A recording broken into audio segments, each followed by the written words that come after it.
September 10th, 2005. I was out in Green Valley Falls and decided to jump off a cliff into water that wasn't deep enough, and ended up breaking my back from the T12 to the L3. They tried to life flight me out, but they couldn't, so they got the paramedics down in there, and the paramedics got me to Sharp Memorial Hospital.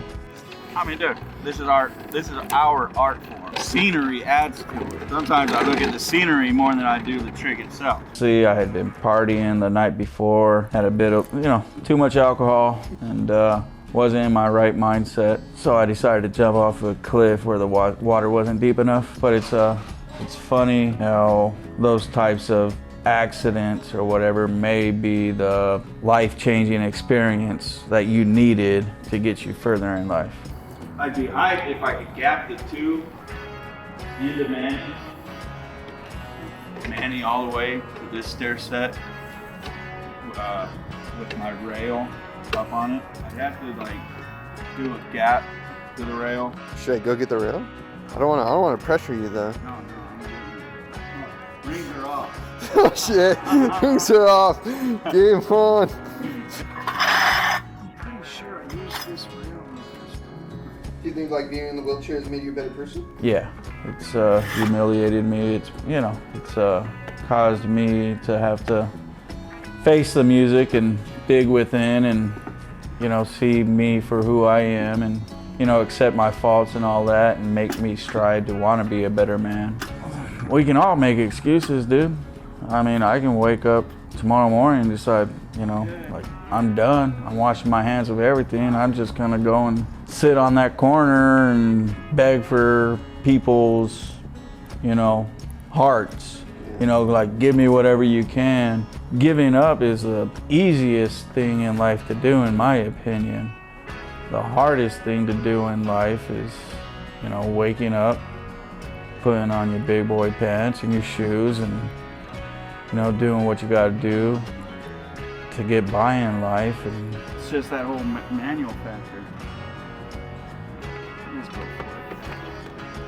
for it. Put it this way, majority of us all have a 9 to 5. We got to wake up in the morning, get to work to pay our bills. You know what I mean? So if I'm willing to, put my disability issues aside that I deal with daily to get to work so that I can pay my rent or my bills, why would I go and make an excuse not to get outside and enjoy what I do during my own time, and give it that much effort, as much effort,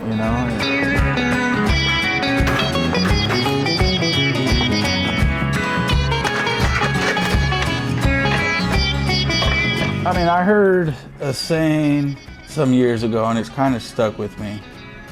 You're gonna spend your life, putting all your energy, working as hard as you can for this person's company to make them successful, or you can put as much energy into your own passion to make your dreams a reality. That's kind of stuck with me because that's the truth of it all, going to work, putting in these hours so that you can pay your bills and everything, but you're making that owner more successful in life than you are. I wasn't a pro or anything like that. I had my tricks. My brother Charles and Jeff Boy and Sanat Cheem, that's who I skated with growing up. Us kids around the neighborhood that, liked to skate. Yeah, it was definitely because I had already skated, and I was going through my divorce, and so when I was taking the bus to work or pushing around the streets or whatever, I started looking at spots shoot, dude, I think I want to try to hook myself. I don't see anyone doing this, and at the time I needed a better outlet to deal with my divorce, rather than trying to drown myself in alcohol.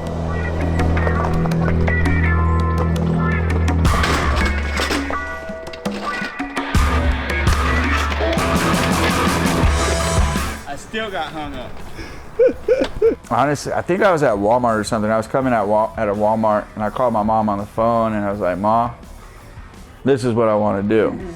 And What was her response? she freaked out, you know, and like I told my brother about it, or Jeff and some other friends. And honestly, most of them were like, nah, Robert, I don't know what you're thinking, dude. You're already in a wheelchair. You don't need it. Scared enough for you. Yeah, like you're already in a wheelchair. Like that's not possible. You don't need to go and hurt yourself more. But my one friend, Marcos Gonzalez, who is unfortunately no longer here, he was a welder, and he was down for the cause from the moment on. He built this ramp for me. And honestly, if you look back there, that grind bar back there, like he welded that up for me so that it would mount on to the back of my rigid wheelchair. And that's what I started with, dude. And he was down for the cause from the moment. His memory, you know, like he's still alive within me, you know, and I have these, like he's out on the sesh with me when I have my ramp out there with me or something, you know. I definitely took some time to myself to try and, I guess, get enough comfort for the wheelchair to, you know, to feel like, okay, let's do this, you know, like I feel like I can do something, you know, like I feel like I can definitely keep up with you guys. The very first video I ever put out, it was all filmed by my brother, you know, like we were going on sessions. I think it was honestly all filmed from Balboa Park into downtown. Like when I first started skating with the wheelchair, I didn't see anyone else doing it. I didn't have any videos to look at and say, okay, this is how you do this, you know, like. Yeah, there's no example. Yeah, so you had to figure it all out on your own, you know, and based off, like, I think I first learned how to drop in at Memo. And I was taking some, you know, face slams at Memo, trying to learn how to drop in and everything. And my friend Marco, he was like, dude, I think you need to be in the Manny position as you're approaching the drop in. And I did that, and, you know, it worked itself out, you know.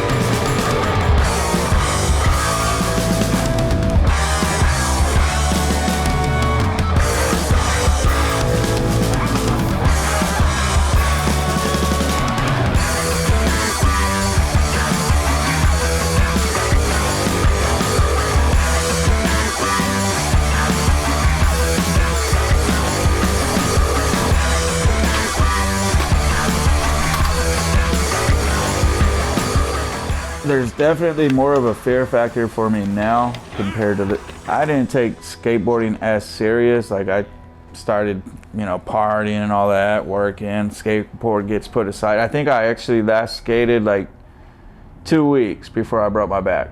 I feel more of a passion with my wheelchair for skating than I did with the skateboard. You know, a lot of newer skate parks that are being built, they do have the ADA accessibility built. Linda Vista, that was my local skate park up until about a year ago.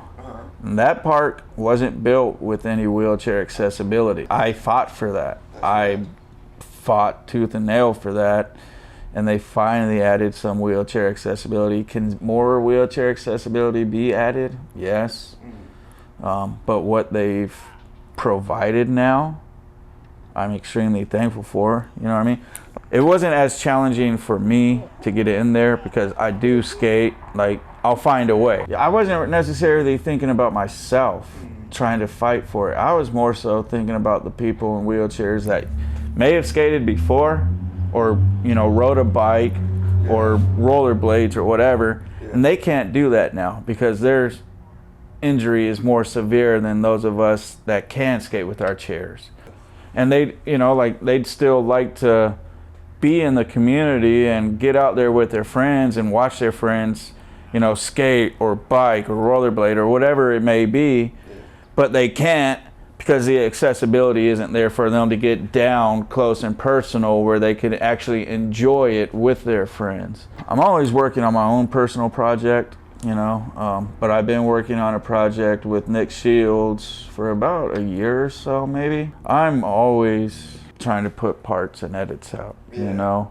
So whether I'm working on something for the shop Slappy's Garage, to try and get some clips in their next video. I'm always trying to have fun with my friends and get out and film. And as you get older, you start to realize there's going to be more adult responsibilities or aches and pains that may take you out of the game for a little bit of time. So you better enjoy it while you can, And that's whether you're on a skateboard or a bike or even in a wheelchair, When I first started skating with my wheelchair, yeah, a lot of my footage was coming from skate parks. But once I got that confidence up, I want my parts to be the streets, completely.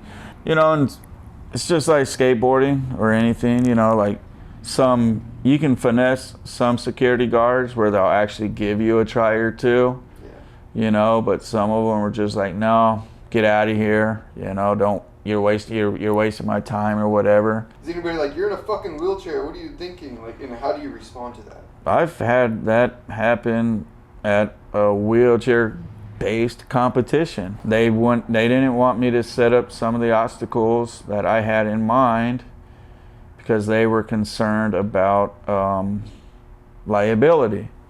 And I'm like, what are you talking about, dude? I signed your waiver. Like, I flew out here to do what I do. You can look at it many ways. Maybe they're trying to keep their person in the spotlight. So, they're gonna find a way to take that spotlight off of you. Yeah. I've had that in the streets too. It's the same thing for skateboarding or anything. You go to schools or whatever, you got cops rolling up. Oh, we love what you're doing. We wouldn't come out here unless we were called, liability, blah, blah, blah. And it's like, all right, dude, I get it.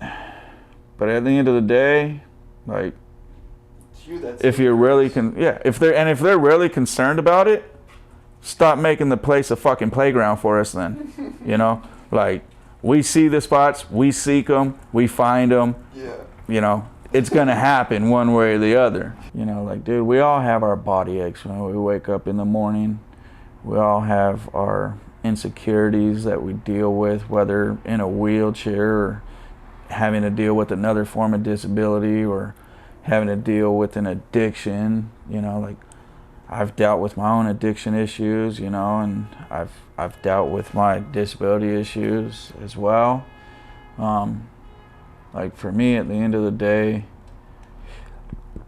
what's the point of living if you're afraid of how you may be looked at, for getting out there and trying to live out a dream that you've fascinated about in your mind, If you're afraid, then this place isn't the place for you, because this world can be an ugly place.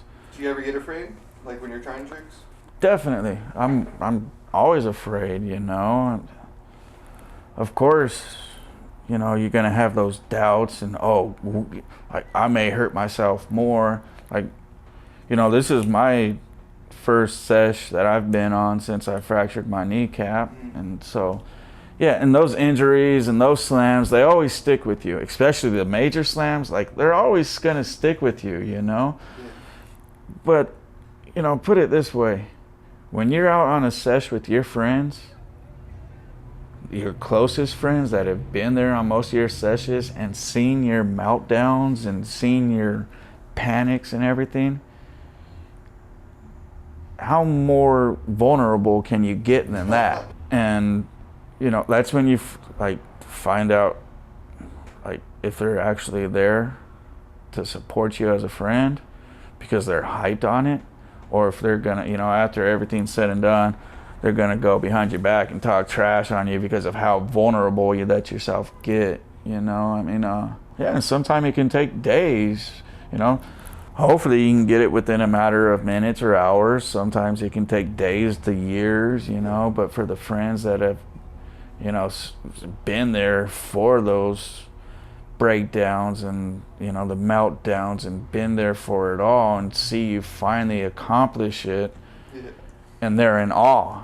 I feel like we all need to be here to raise one another instead of trying to put ourselves down or put others down. Like, everyone out there living their lives is inspiring me to try and live my life. So we beat our own selves up more than we deserve to be beat up. So why should we tolerate or accept being beat up by others?